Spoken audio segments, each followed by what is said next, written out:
자, 계속해서 테일러 두 번째 강의고요. 지금 뭡니까? 불안한 현대사회라는 책을 통해서 지금 강의를 하고 있습니다. 우리가 지난번에 3장까지 얘기를 했고 오늘 4장 얘기를 할 텐데, 그러니까 4장 얘기가 뭐냐면 내쳐버릴 수 없는 지평이라는 게 결국 한마디로 얘기하면 인간은 서로 대화를 나누는 경로를 통해서 자기 정체성을 찾아야 되는데 너무 내면 안으로만 우리가 침륜하고 있다는 겁니다. 그걸 극복하자는 거예요. 철학적으로 보면 칸트식의 논리, 하버마스나 칸트식의 논리를 비판하고 있는 겁니다. 55쪽에 보면 나는 인간 생활의 일반적인 특징은 기본적으로 서로 대화를 나누는 특성이 있음을 환기시키고자 한다. 인간의 풍부한 표현 언어들을 획득함으로써 우리는 자기 자신을 이해하고 따라서 인간 고유의 자기 정체성을 규정하는 원숙한 행위자들이 된다. 이런 것들을 토론할 목적으로 나는 광의 언어를 취하려고 하는데 이것은 우리가 일상적으로 쓰는 낱말뿐만 아니라 우리가 자신을 정의하는 다른 표현 형태들, 예를 들면 예술, 몸짓, 사랑과 같은 언어들을 포괄하고자 한다. 이게 어떻게 보면 찰스 테일러가 헤겔로부터 봐줘왔던 인륜성 혹은 인정투쟁 이런 것에 대한 자기 자신 어떤 테일러식의 표현이죠. 여기 보면 대화를 나눈다는 게 하버마스처럼 어떤 이성적이고 합리적인 그 주체끼리의 대화가 아니고 여기 보면 뭐라고 돼 있어요? 몸짓, 예술, 사랑 이런 얘기를 하고 있단 말이에요. 이거는 어떻게 보면 굉장히 문화적인 속성이란 말이에요. 문화적인 거. 이게 어떤 개인적인 합리성의 표현들로 나오는 그런 언어가 아니라는 거죠. 그래서 이것들이 뭐냐? 상호 대화적이라고 하는 의미에서 이것은 대단히 문화적인 습성과 같다. 이게 소위 헤겔이 얘기하는 인륜성, 지틀히카이트가 그런 거죠. 그래서 나중에 제가 이런 것들을 조금 더 구체화시키기 위해서 그 멜로뽕띠의 현상을 강의하겠다고 하는 게 바로 그런 거예요. 이 몸짓이란 말이 여기 나온단 말이에요. 찰스 테일러도. 그 몸짓이라는 게 뭐예요? 몸으로 대화한다는 게 뭐예요? 우리가 대화를 이렇게 말로 하는 거 대화가 아니고 몸짓으로 대화를 한다? 사랑으로 대화한다? 이게 무슨 의미를 갖냐는 거예요. 사실 테일러한테는 그 얘기가 분명하지 않아요.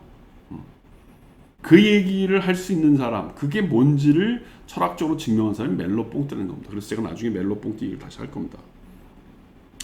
자, 그리고 56쪽에도 보면 우리는 언제나 대화를 통하여 우리에게 의미 있는 타인들이 우리 마음속에 각인시키고자 하는 다양한 정체성, 드디어 이제 아이덴티티란 말이 나왔어요. 다양한 정체성과 격렬한 논쟁을 벌여가면서 우리의 정체성을 규정하고 만들어간다. 사실 우리가 이들 몇몇 의미 있는 타인, 예를 들면 부모, 이런 몇몇 의미 있는 타인보다도 더 커진 경우나 심지어 그들이 우리의 생활에서 사라진 경우라 할지라도 그들과의 대화는 우리가 살아있는 동안 우리의 마음속에서 계속되고 있는 것이다. 이게 소위 이제 어떻게 보면 이 사람이 찰스 테일러가 얘기하고 있는 그 소위 매몰된 개인주의, 내면적 어떤 진정성을 넘어서서 새로운 형태의 현대적인 문제를, 현대적인 불안한 삶을 해결할 수 있는 방법을 서서히 철학적으로 제안하고 있는 거죠. 정체성이라고 하는 것은 타자와의 관계 속에서 이루어지는 거다. 그러니까 그 타자와의 관계를 회복하라는 얘기예요. 그래서 58쪽에 보면 우리는 우리의 정체성이 무엇을 의미하는지를 다시 한번 생각해 보아야 한다. 그것은 우리가 누구이고 우리의 존재는 어디서 온 것인가에 관한 물음이다. 이런 의미에서 정체성이란 바로 우리로 하여금 무엇의 입맛을 느끼고 무엇을 소원하며 무엇을 생각하고 하는가를 만드는 바탕이다. 내가 가장 아끼는 것들이 내가 사랑하는 그 사람을 통해서만 도달할 수 있는 것이라면 그 사람은 바로 나의 정체성의 형성의 내재적 구성 요소가 되는 것이다. 다른 사람을 사랑하고 다른 사람하고 논리를 통해서 내가 누구이고 우리가 어디로 갔고 우리 사회는 무엇을 지향하는가 이런 거를 한번 토론해 봐야 된다는 거예요. 그런 의미에서 과거에 우리 사회가 문제가 되고 있던 개인주의라고 하는 건 그런 자기중심적이고 나르시즘적인 도덕적 지평이라는 거죠. 그 의미의 지평을 타자와의 관계 속으로 넓혀야 된다는 거예요.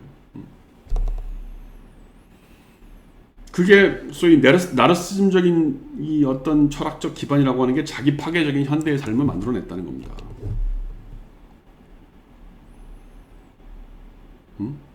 60쪽에 보면 나 자신을 정의하는 일이란 타인과 나를 구별하는 데 있어서 중요한 것이 무엇인지를 찾아내는 것이다. 내가 누구인가를 알려면 타인과 내가 어떻게 다른지를 알아야 된다는 거예요. 이 말은 다르다고 하는 것을 강조하는 게 아니고 타인과 관계 속에서 내가 의미를 찾을 수 있다는 겁니다.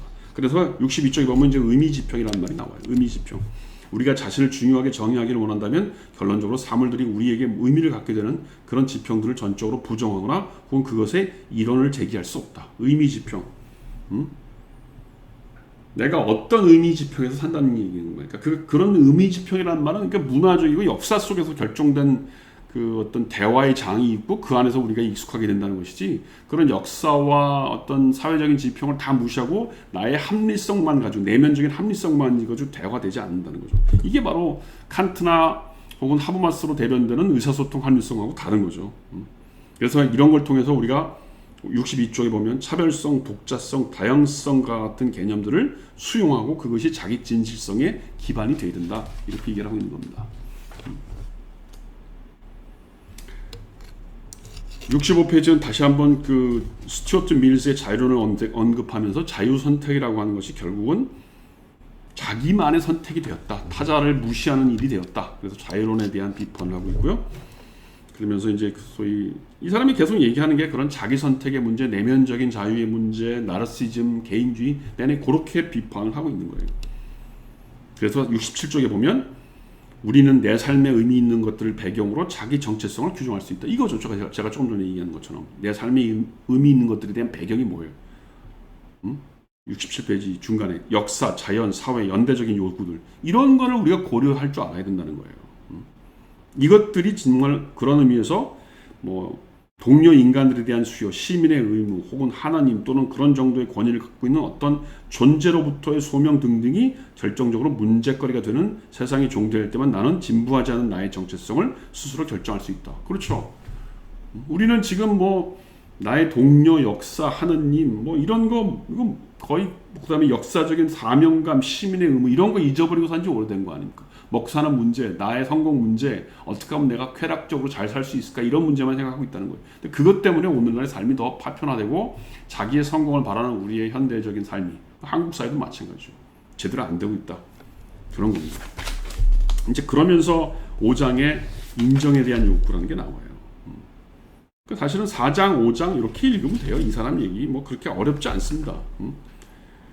그러니까 이 사람 얘기가 뭐냐면, 그래서 이제 인정 욕구를 얘기하면서 찰스 테일러가 하는 얘기가 뭐냐면, 그런 자유주의 전통에서 그 확립했던 자유에 대한 권리, 이거 중요하다는 겁니다. 그거 중요한데 현대 문화가 다른 사람으로부터 오는 어떤 인정의 욕구를 너무 무시했다는 거예요, 그동안에.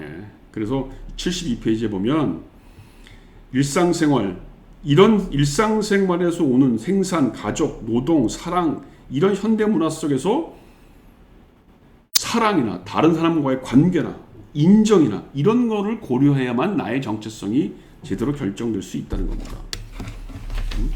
그다음에 이 사람이 이제 얘기하는 게 인간으로서의 품위를 얘기하는 건데, 이건 뭐냐면 인간의 삶이라고 하는 게 코스트 베네핏만 가지고 된다는 게 아니라는 거예요. 어떤 삶의 품격이라고 있는데 그 품격이라고 하는 것이 지금 거의 무시가 되는 바람에, 예를 들면 무슨 프렌드십, 사랑 이런 얘기가 도덕 철학에서 거의 무시되고 있지 않냐는 겁니다. 우리 사회가 어떻게 윤리적으로 살아야 되는지 이런 문제를 얘기할 때 다 코스트 베네핏 혹은 분배, 재화의 분배 이런 얘기만 하고 있는 거 아니겠습니까? 존 롤스가 얘기하는 사회 정의라는 게 그런 거죠. 제도의 분배 아니면 무슨 경제적 재화의 분배, 돈의 분배 이런 것만 얘기했던 거 아니에요, 미국 정의론이라는 게. 근데 지금 찰스 테일러는 얘기를 한 게 뭐냐면 인간으로서의 품위 있게 살는다는 게 어떤 거냐, 이런 얘기를 하고 있는 겁니다. 그런 의미에서 인정이라고 하는 게 필요하다는 거예요. 76페이지 타인에 대한 의존이 자기 진실성을 추구하는 현대에 나타난 것이 아니다. 의존의 형태는 인류 역사에 언제나 존재하고 있었고 사회적인 정체성은 본질상 사회 의존적이다. 그러니까 나의 어떤 진실성, 나의 어떤 품위, 삶으로서의 품격 이런 것들은 늘 타자와의 관계 속에서 있었는데 그건 옛날부터 그랬다는 겁니다. 근데 그게 무너졌다는 거예요. 그걸 다시 회복시키자는 겁니다. 그런 철학적인 그 얘기를 한 사람이 누구냐면 루소가 제일 처음 얘기를 했고, 그 다음에 대표적인 사람이 헤겔이라는 거예요. 사실 여기 이 77페이지는 루소의 인간 불평등 기원론을 얘기하면서 모든 사람들이 그 서로 공개적으로 관심을 받고 서로 존중할 수 있는 그 사회가 되는 것이 바로 공화주의 정치 체제가 된다고 루소가 얘기했을 때, 바로 서로 존중하는 사회, 그게 인정에 대한 그 개념이었고, 그거를 훨씬 더 철학적으로 깊이 있게 발전시킨 철학자가 헤겔이었다는 거죠. 78페이지 인정의 중요성은 지금 이런저런 방식으로 일반적으로 받아들여지고 있다. 개인적인 생활의 차원에서 부모, 형제, 이웃, 교사 등 의미 있는 타인들과의 접촉을 통하여 우리의 정체성이 어떻게 형성되며 혹은 잘못될 수 있는가에 대하여 우리는 모두 잘 알고 있다. 사회적인 차원에서 평등한 인정의 정책이 지속적으로 관철되고 있다. 그러니까 이제부터 드디어 나오는 거죠. 부모, 형제, 이웃. 여기 이웃이라는 게 우리가 다루고 있는 타자, 난민, 이민자 이런 거죠. 이런 사람들에 대한 어떤 정책이라고 하는 것이 우리가 어떻게 수립되어 있느냐 하는 문제가 바로 해겔의 인정 철학을 통해서 알 수 있다는 겁니다. 공부하겠습니다.